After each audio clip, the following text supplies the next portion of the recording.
वली साहब देखिए, अगर तो आप मज़ाहिब की बुनियाद पर कोई ऐसी राय बनाने की कोशिश कर रहे हैं या मजहबी फ़लसफ़े से निकालने की कोशिश कर रहे हैं, तो वहाँ से तो आपको नहीं मिलेगी। उसकी वजह ये है कि कोई मजहबी फ़लसफ़ा जो है, या कोई मजहबी कोई भी मज़हब फॉर दैट मैटर, वो कोई सियासी निज़ाम आपको नहीं देता। जी। सियासी निज़ाम बहरहाल इंसानों ने बनाया है, इंसानों ने ही बनाना है और इंसानों ने ही चलाना है। कुछ बुनियादी असूल हैं, उसका पालन हमने करना है। मज़ाहिब के हवाले से कर लीजिए, या बुनियादी अखलाकियात का कोई ढांचा अगर हम्म। आपके पास मौजूद है, उसके हवाले से आप करना चाहें तो वो आप करते रहते हैं। हम्म। दूसरा जो लफ्ज बार बार इस्तेमाल हो रहा है वो है इस्तेहकाम का और इंतशार का। ये बड़ी आर्बिट्रेरी सी टर्म्स हैं, इसका कोई भी मतलब निकाला जा सकता है। इस्तेहकाम का क्या मतलब है? क्या कीमतों में इस्तेहकाम जो है, आप रोज सुनते हैं ना, कीमतों में इस्तेहकाम आ गया कि नहीं, क्या इसे आप इस्तेहकाम का नाम देंगे? क्या अगर अदालतों में जो केस लगे हुए हैं, जो लाखों की तादाद में हैं, वो हज़ारों की तादाद में हो जाएंगे, तो क्या ये इस्तेहकाम होगा? क्या लोगों के मसाइल रोज़ की बुनियाद पर कचहरी में, थाने में और मुख्तलिफ जो इंतज़ामी इदारे हैं वहाँ पे हल हो रहे होंगे, तो क्या ये इस्तेहकाम होगा? लोग सड़कों पे बात नहीं कर रहे होंगे, तो इस्तेहकाम की कोई तारीफ, मुतय्यन तारीफ नहीं है। इसी तरह इंतशार की भी तारीफ जो है, वो आप और मैं मुख्तलिफ तौर पर कर सकते हैं।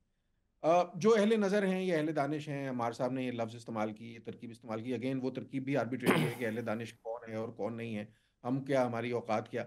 लेकिन जो थोड़ी सी बात ये है कि कुछ बुनियादी असूल जो हैं वो आपको देख लेने चाहिए। जद्दोजहद का लफ्ज़ आपने इस्तेमाल किया, जद्दोजहद कीजिए, ज़बान से जद्दोजहद हो सकती है, जलूसों जलूसों की सूरत में जद्दोजहद हो सकती है, बाहर निकल के एहतजाज हो सकता है। एहतजाज में कहीं थोड़ी बहुत तकरीब का अंसर आ जाता है, लेकिन आप किसी बेगुनाह की जान, किसी बेगुनाह की माल, या इवन सरकारी अमलाक जो हैं, उनको जब आप उन तकरीब, अगर वहां तक आपकी पहुंच जाए जहां लोगों की इज्जत, जान, माल, आबरू, या सरकारी अमलाक जिन्हें हम पब्लिक प्रॉपर्टी कहते हैं, अगर जाकिर नायक साहब ने पब्लिक प्रॉपर्टी का कोई और ही मतलब बना दिया था, लेकिन बहरहाल जो पब्लिक प्रॉपर्टीज हैं, जब वो मुतासिर होना शुरू हो जाएं, तब आपको बहरहाल वहां पे हाथ रोकना पड़ेगा। हाथ किसको रोकना पड़ेगा?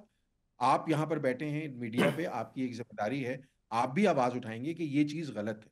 फिर ये देखना पड़ेगा कि जो लोग आवाज उठा रहे हैं, ये जो लोग एहतजाज कर रहे हैं, अवाम में उनकी मकबूलियत किस हद तक है। मकबूलियत से मेरी मुराद ये कि कल अगर वो वोट लेने निकलेंगे, तो क्या 6 सीटें वो जीत भी सकते हैं, 7 सीटें जीत भी सकते हैं, या सिर्फ वो इंतशार के रास्ते से कहीं से आना चाह रहे हैं?